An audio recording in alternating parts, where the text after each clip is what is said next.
Hi అండి అందరికీ. అందరూ ఎలా ఉన్నారండి? బాగున్నారా? నేను బాగున్నాను. మీరందరూ కూడా ఆనందంగా, ఆరోగ్యంగా, హ్యాపీగా ఉండాలని మనస్ఫూర్తిగా కోరుకుంటూ welcome back to our channel SSV హెయిర్విల్లు. ఈరోజు మన వీడియోలో నరదృష్టి తొలగించుకోవడానికి ఒక చిన్న పరిహారం చేసి చూపించబోతున్నానండి. నరుడి కంటికి నల్లరాళ్ళు కూడా బద్దలవుతాయి అని చెప్పేసి మనకి ఒక నానుడి ఉంది కదా, అది నిజమే. మనం ఉన్నతంగా ఎదుగుతున్నప్పుడు మనల్ని చూసి ఓర్వలేక చెడు దృష్టితో చూస్తూ ఉంటారనమాట. అలాగే చెడు దృష్టితో మాట్లాడుతూ ఉంటారు. అలాంటప్పుడు మనకి నరదృష్టి తగులుతుందనమాట. ఆ నరదృష్టి తగిలినప్పుడు చాలా విపరీతమైన కష్టాలు వస్తూ ఉంటాయి. అంటే చేసే పని కలిసి రాకుండా పోవడము, అనారోగ్య సమస్యలు, కుటుంబంలో ఎప్పుడూ అనారోగ్య సమస్యలు ఉంటూ ఉంటాయి అన్నమాట. ఆర్థికంగా సమస్యలు, చికాకులు, ఇలా చాలా సమస్యలు వస్తూ ఉంటాయి. ఈ సమస్యల నుంచి మనం బయటపడటానికి చిన్న చిన్న రెమెడీస్ ఇలా చేసుకోవాలన్నమాట. ఇలా చేసుకోవడానికి ఒక ఎర్రటి వస్త్రం కావాలి. వస్త్రం పైన రాళ్ళుప్పు ఉంటుంది కదా, కళ్ళుప్పు అంటాము. ఆ కళ్ళుప్పు ఒక గుప్పెడు వేసుకోవాలి. తర్వాత కొంచెం పసుపు, కొంచెం కుంకుమ వేసుకుని ఒక చిన్న మూటలాగా కట్టుకోవాలన్నమాట. ఇక్కడ నమస్కారం చేసుకోవాలి.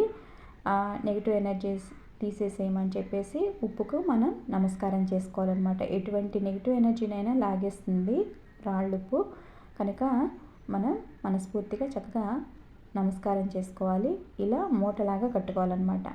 ఇలా ఇక్కడ రెడ్ కలర్ క్లాత్ని ఎందుకు వాడుతున్నాము అంటే ఎవరి దృష్టినైనా కూడా చాలా ఈజీగా ఆకట్టుకుంటుంది ఎర్రటి వస్త్రం అన్నమాట. డైరెక్ట్గా వస్త్రం పైన చూపు పడేలాగా గుమ్మం పైన కట్టుకోవాలి. ఇలా మూట కట్టుకున్న తర్వాత సాంబ్రాణి ధూపం చూపించాలన్నమాట. ఆ మూట అంతా కూడా కవర్ అయ్యేలాగా సాంబ్రాణి ధూపం వేయాలి. ఇలా ధూపం వేసేటప్పుడు మీరు ఇంట్లో కూడా అన్ని రూమ్స్లో కూడా వేసుకోవాల్సి ఉంటుంది.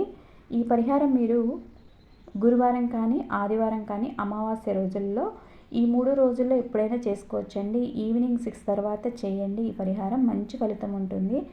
ఇది గురువారం చేశారనుకోండి, శుక్రవారం తీసేసి పారే నీటిలో వేసేయాలి. ఎక్కడ పడేయకూడదండి. ఎక్కడైనా పడేసినట్లయితే మళ్ళీ ఎవరైనా తొక్కితే వాళ్ళకి నరదృష్టి వెళ్తుందనమాట. అది మంచిది కాదు. కాబట్టి సాధ్యమైనంత వరకు పారే నీటిలో వేయటానికి చూడండి. ఇలా గుమ్మం మధ్యలో కట్టుకోవాలి. బయట నుంచి మనకి ఇంట్లోకి ఎవరైనా వచ్చేటప్పుడు, మన ఇంట్లోకి వచ్చేటప్పుడు వాళ్ళ దృష్టి కరెక్ట్గా అక్కడ పడుతుందన్నమాట. వాళ్ళ దృష్టిలో ఉన్నటువంటి నెగిటివ్ ఎనర్జీ మొత్తం కూడా ఆ ఎర్రటి వస్త్రంలో ఉన్నటువంటి ఉప్పు లాగేసుకుంటుందన్నమాట, నెగిటివ్ ఎనర్జీ. కనుక మధ్యలో కట్టుకోవాలి.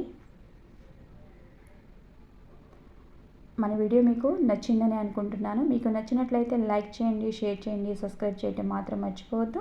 సబ్స్క్రైబ్ చేసిన తర్వాత బెల్ ఐకాన్ని క్లిక్ చేయండి. నేను పెట్టిన వీడియో మీకు నోటిఫికేషన్ వచ్చేస్తుంది. ఉంటానండి. మరొక వీడియోలో కలుస్తాను. మీ శిల్పా సుధాకర్.